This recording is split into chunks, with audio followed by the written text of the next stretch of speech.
मेरा गुरु महान है। ओम गुरु गौरांग गांधर्विका गिरिधारी राधा विनोद विहारी की जय। मेरा परम आराध्य गुरुपाद पद्म नित्रिला प्रविष्टोम विष्णुपाद अष्टोत्तर शत श्री श्री श्रीमद भक्ति वेदांत नारायण गोस्वामी महाराज श्रीचरणा बिंद में षष्टांग दंडवत प्रणाम निवेदन पूर्वक अहेतुक कृपा प्रार्थना के लिए भक्तिपूत निवेदन कर रहा हूँ। यह किंचन गुरुदेव की महानता के विषय में कुछ शब्द भक्त समाज की समक्ष अर्पण करने के लिए एक अपचेष्टा कर रहा है। आशा और विश्वास मेरा मूर्खता के लिए मुझे यह भक्त समाज क्षमा कर देंगे। वास्तविक तारीख मुझे याद नहीं, लेकिन समय और दृश्य मुझे याद है। ब्राह्म मुहूर्त, सूर्य भगवान उदय होने के लिए लगभग 2 घंटा बाकी था। मैं बैंगलोर से जसवंतपुर हावड़ा सुपरफास्ट एक्सप्रेस में आ रहा था। रात्रि 4 बजे मैं खुर्दा रोड स्टेशन में उतर गया, क्योंकि मेरा घर पुरी में था और मुझे जगन्नाथपुरी जाना था। खुर्दा रोड से पुरी के लिए ट्रेन सवेरे 6 बजे था। मैं प्लेटफॉर्म में टहलता रहा। अचानक मेरा कान में मृदंग की सुंदर आवाज़ सुनाई दी और धीरे धीरे अपने आप उसी दिशा में मैं चलता गया। प्लेटफॉर्म की आखिरी हिस्सा में 2 वैष्णव मृदंग करताली के साथ भजन कर रहे थे। उनकी भजन की सुरीली शब्द मेरा सारा शरीर में बिजली की तरह प्रवाहित होने लगा। मैं मन ही मन भगवान श्री चैतन्य महाप्रभु को याद करता रहा। सोचते रहा, उन दिन कैसे भाग्यवान लोग होंगे जो श्री चैतन्य महाप्रभु की संकीर्तन की ध्वनि सुने होंगे।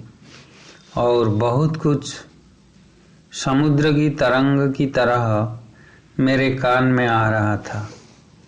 चुपचाप खड़ा होकर मैं उन दोनों वैष्णव की भजन सुनता रहा।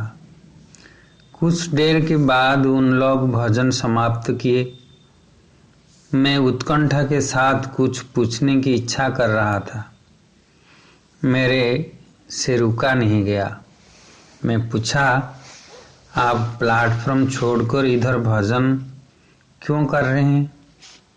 आप कहाँ जाओगे और कहाँ से आए हो? सारे प्रश्न मैंने एक ही साथ पूछ लिया। उन्होंने धीर और गंभीर स्वर में बोले, हम वृंदावन से आए हैं और जगन्नाथपुरी जाएंगे। ट्रेन जाने में लेट है, इसीलिए भजन कर रहे थे। मेरे प्रश्न की उत्तर मुझे मिल गया और मैंने कहा, देखो, मैं भी पुरी जाऊंगा। मेरा घर पुरी में है।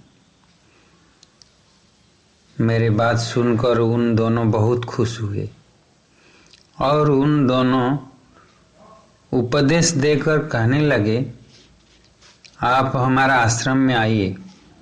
वहाँ हमारा गुरुदेव हैं। प्रतिदिन प्रवचन होता है। आपका घर तो पुरी में है। आप प्रतिदिन आकर हमारा गुरुदेव से प्रवचन सुनिए। साइकिल तो होगा, उसी में आ जाइएगा। हमारा मठ बेड़ी हनुमान की सामने सी पैलेस में है। वहाँ आकर हमारा नाम बोल दीजिएगा तो उन लोग तुमको अंदर आने देंगे। फिर हम आपको हमारा गुरुदेव से मिला देंगे। मैं स्वयं उनकी तरफ आकर्षित होकर गौर प्रभु मुझे बिना आकर्षित हुए बिना सोचे समझे हाँ भर दिया।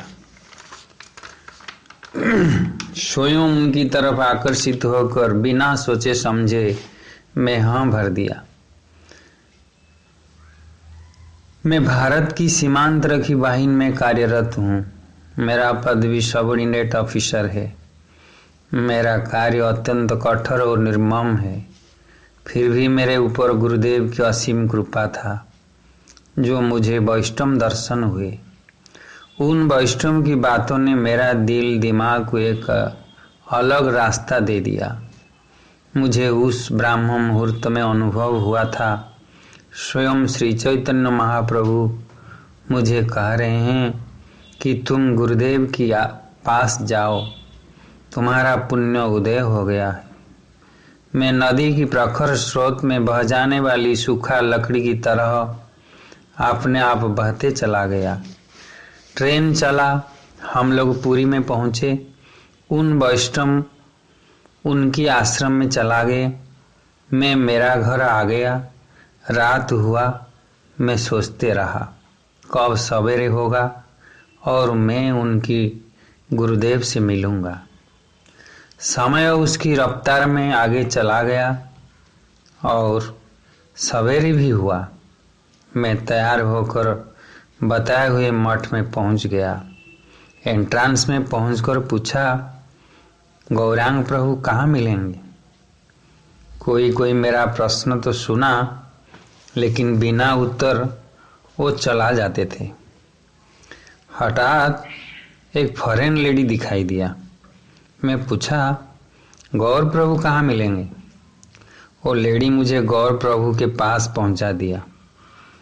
उस दिन ये गौर प्रभु में मुझे श्री चैतन्य महाप्रभु के रूप में दिखाई दिए और ये लेडी माँ राधा रानी के रूप में अनुभव हुए। गौर प्रभु मुझे गुरुदेव के पास ले गए, मेरा परिचय कराया। गुरुदेव मुझे कुछ मिनट निरीक्षण किया, अनुमान की वो मेरा अंदर की बात को सुन रहे थे। कुछ मिनट के बाद उन्होंने मुझे कहा, तुम काल आओ। मैं प्रणाम करने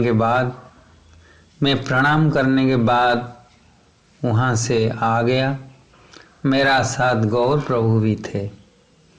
बड़ा प्यार से मुझे समझा रहे थे। उस समय मधुमंगल प्रभु, श्यामानंद प्रभु, बंसी प्रभु, उत्तम प्रभु सभी मुझे अलग अलग तरीका से समझा रहे थे। देखो, गुरुदेव बहुत अच्छा प्रवचन देते हैं।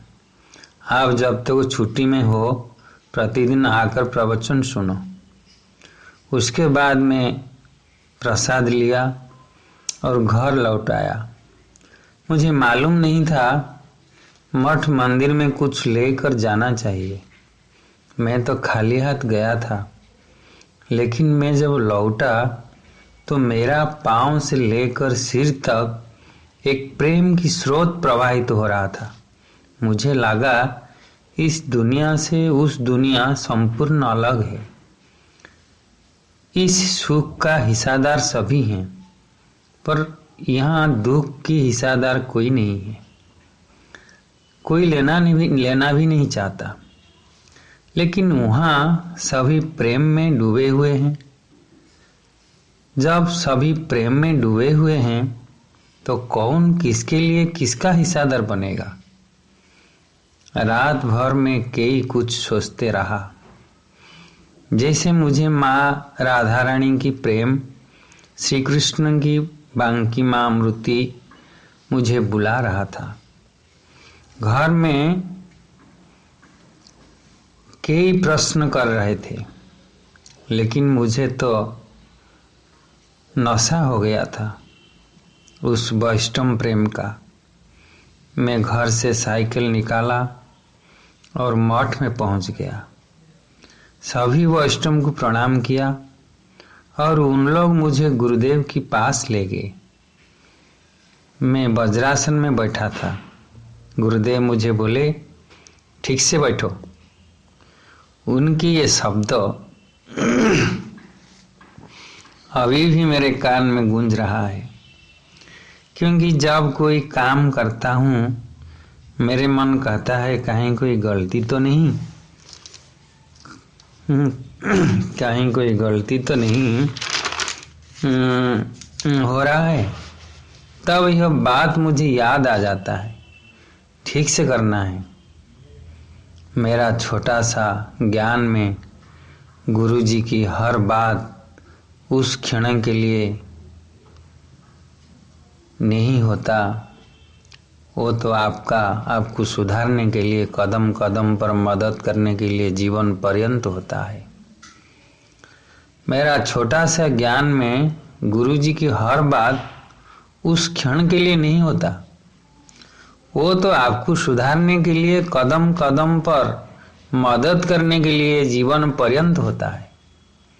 उसके बाद गुरुदेव मुझे नाम जप करने के लिए विधि नियम बताकर जप माला प्रदान किए। उस समय की खुशी मेरे कलम लिखने में असमर्थ है।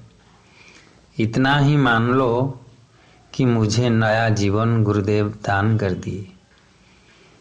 मैं बहुत खुश था, परंतु मेरे परिवार में कोई खुशी नहीं था, कारण संसार का दूसरा अर्थ स्वार्थ है। स्वार्थ है तो संसार है, स्वार्थ नहीं है तो संसार नहीं है। हमारा परमार्थ इसका विपरीत है। जहाँ स्वार्थ है वहाँ परमार्थ नहीं है, जहाँ परमार्थ है वहाँ स्वार्थ नहीं है। उस दिन के बाद मैं माला जपना शुरू किया। 2009 की जनवरी महीना था। मेरा अनुमान मैं ही गुरुदेव की शेष शिष्य रहा। शरीर असुस्थ होने के कारण वो मुझे कागज में लिखा हुआ ध्यान मंत्र प्रदान किए और निर्देश दिए, बाकी कार्य मार्च महीने में नवद्वीप में कर लेना। मैं उनकी निर्देश अनुसार कार्य कर लिया था और उनकी आराधना के साथ उनकी बताई हुई मार्ग पर चलते गया। हर कदम में आज भी उनकी उपस्थिति मुझे महसूस हो रहा है। जब मैं अकेला में सोचता हूँ तो वो मुझे दिखाई देते हैं। मुझे कुछ ही ज्ञान नहीं है, लेकिन गुरुदेव की कृपा से मैं त्रिपुरा, बंगाल जहाँ भी रहा वहाँ लोगों तक वैष्णव महात्मा और श्रीमद् भागवत कथा प्रचार करने की कोशिश किया। यह सभी मेरे गुरुदेव की कृपा था। मैं जब बोलने बैठता था, मैं प्रार्थना करता था, गुरुदेव आप मेरे अंदर आ जाओ। मुझे कुछ नहीं मालूम, कहीं आपका अपमान न हो जाए। आप आकर मेरे अंदर बैठ जाओ और मेरे मुख से आप ही बोलो। मुझे महसूस हो रहा था मेरे गुरुदेव मेरे अंदर बैठकर बोल रहे हैं। तभी तो आज तक मेरा प्रवचन से लोग आकर्षित हुए हैं। हंसने की बात है, उस आसन से उठकर आ जाने के बाद मुझे कुछ भी पूछो नहीं आता था।